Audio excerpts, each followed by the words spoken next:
Hello, I'm Cambria and welcome to AdVocation Nation podcast, a podcast dedicating to highlighting different advocacy stories and journeys from many walks of life.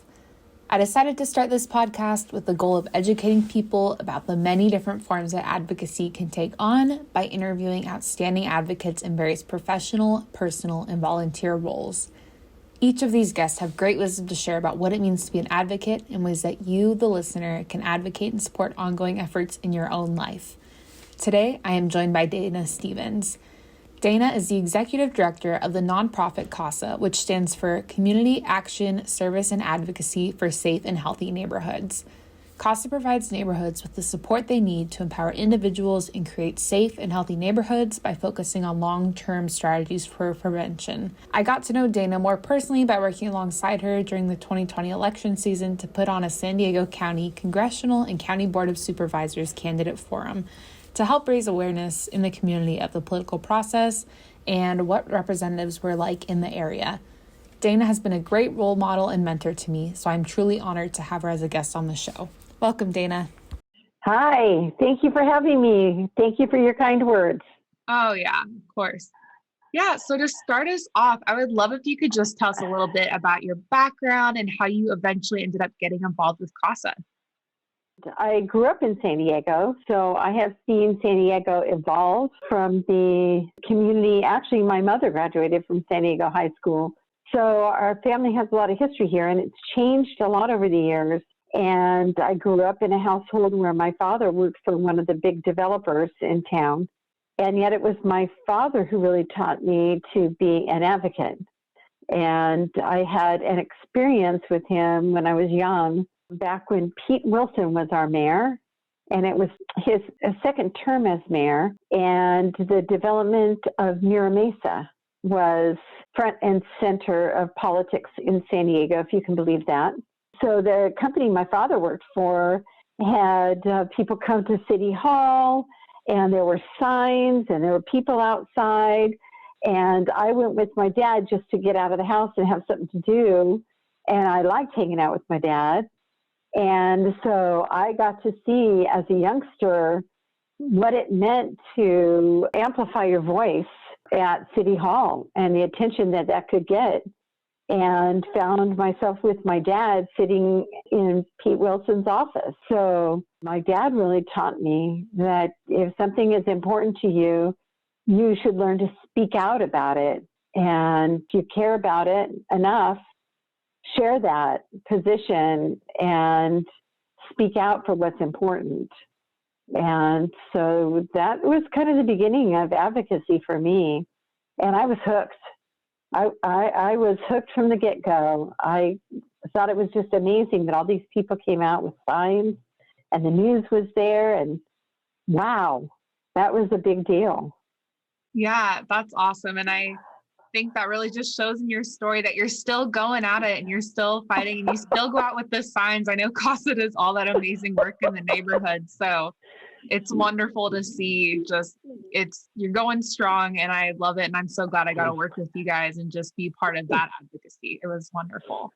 And I'm wondering if you could tell us a little bit more about the work that CASA does. I know definitely advocacy is a very strong focal point, but I'm also wondering more of the role that CASA has in the neighborhood and how advocacy helps promote safe and healthy neighborhoods. Early on, CASA stood for Communities Against Substance Abuse. But what we learned in the first iteration of the agency 30 years ago was that substance abuse issues weren't about individuals who, did something wrong. It was about community. Now, we hear this a lot today, that your zip code matters, that place matters, but back then there wasn't as much focus on community and how the community you live in and the conditions in that community really do affect outcomes for people in a very real and personal way. And even then, CASA really looked at and took action around helping people understand how they could influence what their community looked like and how that community was going to impact their lives or had the potential to impact your life in both positive and negative ways, and that not all communities are created equally, but that you could be that voice, that social change agent, that voice for a healthier place to raise your children and a healthier place to go to the park. We can have all the parks we want, but if they're not safe places to go, mothers still aren't going to take their children there. Little kids, teenagers even, middle school kids aren't going to be allowed to ride their bike down to that park. I grew up riding my bike to the neighborhood park where there was a community center and I could meet my friends there and hang out. But today, parents are afraid to send their kids to the park. Kids don't get to ride their bike out into the neighborhood, out to places that are social gathering places for young people, healthy social gathering places like a neighborhood park or a community center, because parents are afraid to do that. Well, why is that? It's about the conditions at the park. So part of what we do is help people recognize that they can be a voice for change, and they shouldn't be afraid to be a voice for change, but that elected officials are responsive to what community needs are, and they truly are, especially as you start working in smaller and smaller cities. You come to realize that the people who are elected to city council, their kids go to the same schools. They go to neighborhood churches. They shop at the same neighborhood shopping centers. They come to find out that neighborhood park is the same neighborhood park their kids want to go to. So it's so amazing that once people understand who's in charge of what at the neighborhood level, you don't call your state senator, you don't call your congressman to get a street light put up to make the route between your house and the park a safer route to walk, or about neighborhood parks. You don't call your congressman for that. You talk to your city council. Once people understand what that process is all about and feel comfortable that they're talking to the right person and come to learn about those people and that they are living in the same neighborhoods that you are, then you're talking a whole different ballgame of advocacy and communication with elected officials that is really a dialogue between neighbors, and it can take on a whole different meaning. It's great to see community members get involved in having a voice about their neighborhood. And that's what we're all about at CASA, and it's very rewarding. Yeah, I think something I definitely appreciate about CASA in terms of just advocacy and all the work you do is it's not you being separate from the community and being like, okay, we're this agency here and we're going to help this group here. It's you actually going into the community and giving the people the tools that they need in order to empower themselves and use their own voices. And that's not only impactful in terms of creating a safe and healthy neighborhood, but just long-term individuals knowing that they do have a say in the matter and they can contact their representatives. And that's another reason I was so grateful to work on you with the candidate forum, because that was something that our community was really lacking. And we really got to put on this accessible forum that people could watch on Zoom during COVID and just get to understand who truly was running for office in the local area. So I definitely appreciate that about CASA. Yeah. Well, thank you. So the other kind of underlying thing for me is that early in my advocacy as a young person myself, I got involved in the 18-year-old vote. You know, you used to have to be 21 to vote. We still had the draft. People were being drafted at 18. And it made sense then that we let 18-year-olds vote.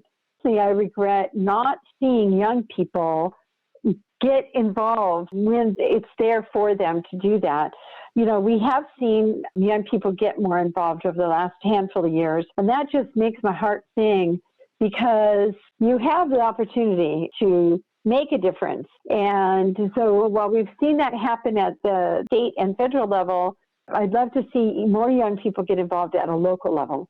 And so helping young people understand that they have this opportunity and how to make it work for them, and that it matters, that elected officials really do want to hear from them. You know, I think now in high school, people take one semester and learn about the federal government has the 3 branches, but they don't really learn about local government. And yet, to me, local government is where you can make the biggest difference. And so I love getting young people involved in local government.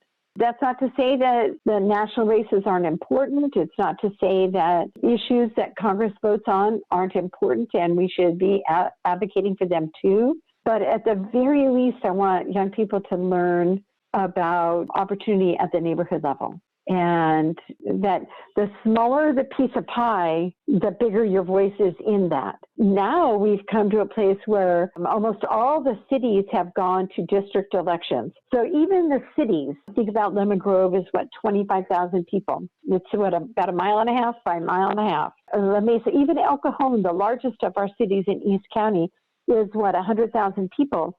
Then when you divide that into districts, there is plenty of opportunity to be heard in that smaller, you hear the expression, a bigger fish in a smaller pond. It's easier to be noticed and to be heard and to take action the smaller we make that pond. And district elections has done that for folks. And San Diego divided into districts is still pretty big districts compared to here in East County, where cities are divided into very small districts. It's much bigger opportunity for a much more diverse pool of people that really do represent those neighborhoods to get involved and take action and to run for office. I think that's one of the most powerful things about the district elections, and yet we haven't quite seen that materialize yet. I think it's still to come where diverse folks see an opportunity to represent their neighborhood. And when we really break it down into small districts that are truly neighborhoods, I think that the potential there is just amazing for younger people and for people who represent the diversity that East County really has become rich in diversity over the last several years. That's a beautiful thing. That's a beautiful thing, and I can't wait to see that evolve. Yeah, I totally agree. And I remember when we were talking about putting on the forum and getting going, we're like, how great would it be to see people who actually represent the people in San Diego? And so, we're moving towards there, and we're slowly but surely starting to get more representation in our county. But I think I just truly appreciate how accessible you make advocacy sound, because it is. And one of the points of this podcast is really to help young folks or old folks or wherever you are age-wise or in your life, just realize that advocacy isn't this giant, scary thing that you can't reach out to your representatives or you can't make a change. Because I feel like a lot of people starting off are like, what's even the point of being an advocate, or what's the point of reaching out to my representative or local officials? It's not going to change anything. But in reality, your representatives are working for you. They need your vote to get reelected. And so I really appreciate just your perspective of the need for getting involved on a local level, not just the national level, which again, like you said, is important, but there is so much local work that needs to be done. And, when I first started doing advocacy work on a wide range, PTA, I was on the legislative committee and, always looking for how to have a role in the issues that are so near and dear to my heart. But early on, I learned that, 40 letters can influence a legislator. Well, now all of that, robotically engineered letter writing campaigns and advocacy efforts that are really electronically generated, it's still those handwritten letters that elected officials are looking for. It's still the actual constituent, the people in the neighborhoods that representatives want to hear from. And the most important thing that someone can say is not, I work for this agency, it's that I am your constituent. Because job security for elected officials is making the constituent happy. So truly being a constituent is the most important role there is, and everyone is a constituent to somebody. And I think people lose sight of that. Yes, there's a lot of issues around campaign contributions. Yes, there's a lot of issues around big industries influencing elections. But the closer you are to home, the less big business cares. Now, Still, we have the marijuana industry really influences even at the local level. But for the most part, big industry stays away from the little local city councils and school boards and things like that, where those truly are the people in the neighborhood. And they want to hear from you, the neighbor. And nothing is as important as making a phone call that says, hello, Representative so-and-so. I'm calling today because I'm your constituent. I want you to know how important this issue is to me and to the folks on our block. You know, we live right here by this place that you're going to be deciding. You know, we care about the parks in our neighborhood. We care about the opportunities for small business in our neighborhood.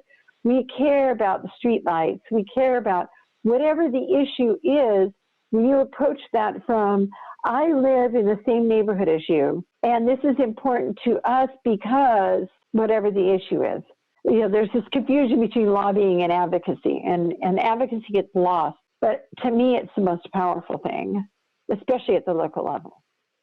I wholeheartedly agree with that. And those are great words of wisdom, even to listeners, just so you know, when you do call your representative, they take notes like the assistants do. So that's a great way to get in touch, and handwritten notes, especially, they keep those and hold on to those. And so if you are listening and you're wanting to advocate and you think that writing a letter or calling is too small, if we have enough people doing that, then it really contributes to bigger change. And so this kind of gears me into my next question, which is shifted a little bit more towards the public health aspect of your work. So I know this past year, we've definitely seen on a federal level parts of the public health system that are very broken in some ways. And I mean, I'm very thankful that vaccines are coming out and we're able to do telehealth and all these amazing things that have come out of the pandemic. But we've also seen federally just how disproportionately certain groups are available to have access to healthcare. And I think CASA at a local level also speaks to that. I learned working with your team that basically the tobacco industry targets Black, Latino, Asian, Pacific Islander, and Native communities especially hard. And so I'm wondering if you could just speak a little bit to that and how public health advocacy can impact social movements or social change that maybe people wouldn't normally correlate with one another. In the tobacco industry, you know, they wrote the marketing book on how to target specific ethnic and cultural groups, from LGBT to Native American. You're right. And they do that to build brand loyalty, and particularly with an addictive product, it means that they can gain consumer for life, even when that product is going to shorten your life. In public health, we look at the bigger picture of how does that impact public health, and what are the ways that we can do something about that.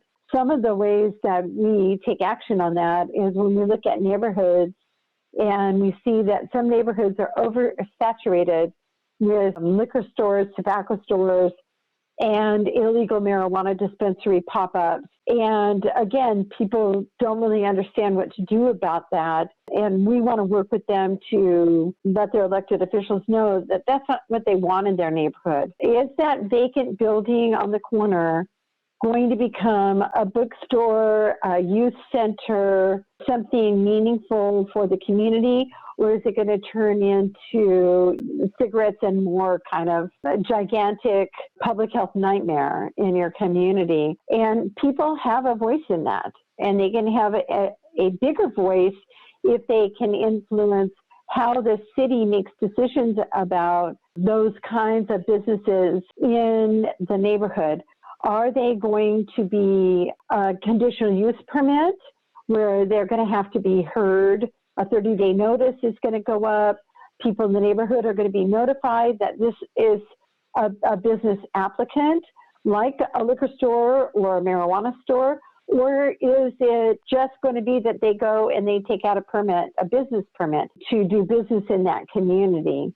I mean, a business permit is, $35, maybe $50 in some communities.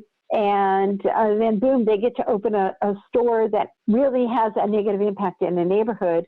And it doesn't generate any revenue that will go toward compliance monitoring in that neighborhood. Right now, some of our young people are working on a photo voice project that they decided what they wanted that project to be. Photo voice is an interesting way for young people to document conditions in their community using photography, and then be able to talk about, what does this mean in our neighborhood? What does it mean to me as someone who lives in this neighborhood? And begin expressing their feelings around how businesses impact their neighborhood. So one of the young ladies in our program, a high school student, she took notice that, how come stores look like this in my neighborhood, and yet in other neighborhoods, those same kinds of businesses look like this? Here, they're smattered with paper signs on the outside, selling cheap liquor, lots of tobacco. And over here, those businesses aren't allowed to do that. Why is that? Why is my neighborhood made to look trashy, and this other neighborhood has bright lights, the windows are clear, clean, you can see inside, it's bright inside. They sell fresh fruit in this store, where here it's just liquor and potato chips and candy. There's a reason why, and that's a public health policy decision. We can influence those public health policies, and the way to do that is to bring along the neighborhood residents who live near those stores, working with young people to help them begin to document conditions and let their voice tell the story. That's how we begin to grow advocacy at the neighborhood level that can change public health outcomes further down the road.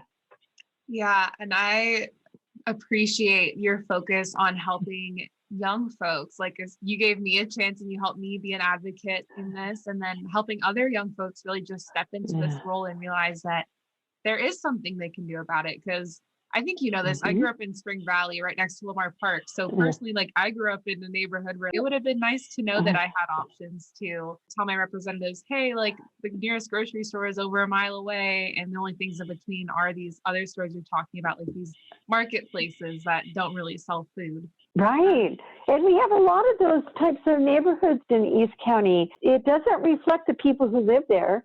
It reflects policymakers not thinking that this is important, and not hearing from constituents, or not caring when they do hear. If they hear what people are saying and they don't care, get them out of here. Let them know you're not representing what is important to us. You don't have to have money to pay into somebody's campaign. You don't have to have an important fancy job. You don't have to be someone with a big name or a big pocketbook. You just need to have a consistent voice with your elected officials.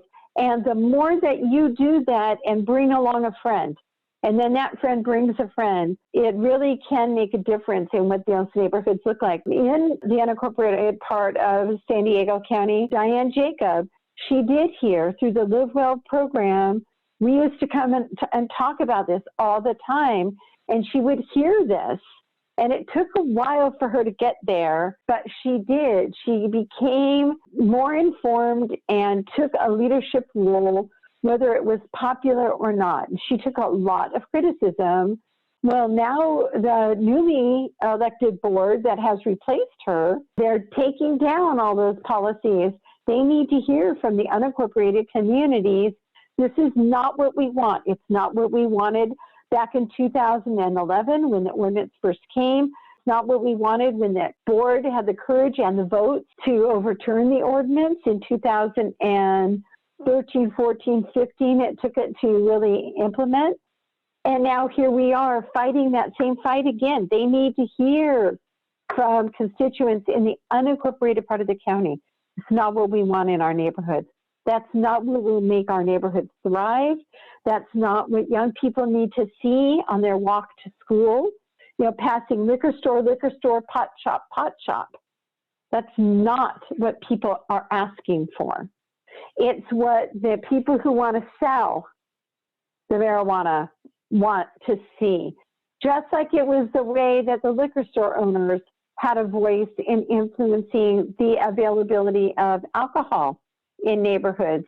And the tobacco industry had a voice. It's not the voice of the residents. We find ourselves redoing what's already been undone.